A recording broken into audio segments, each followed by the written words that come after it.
focusing on NIH and NSF.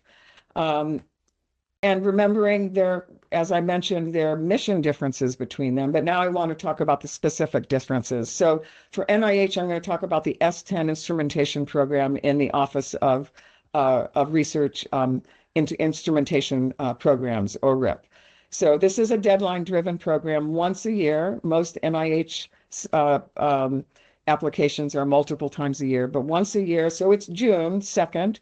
And if you go back to my timeline, this is March. You're kind of close to being able to put together right now.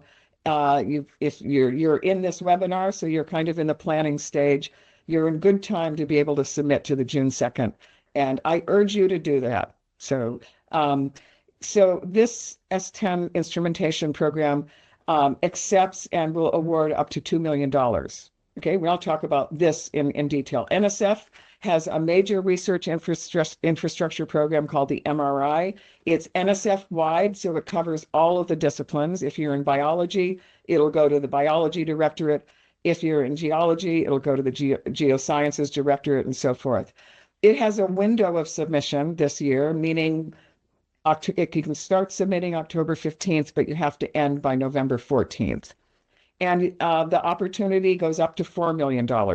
So just remember that the indirect costs, which I'm going to describe at great length later, are different between the two.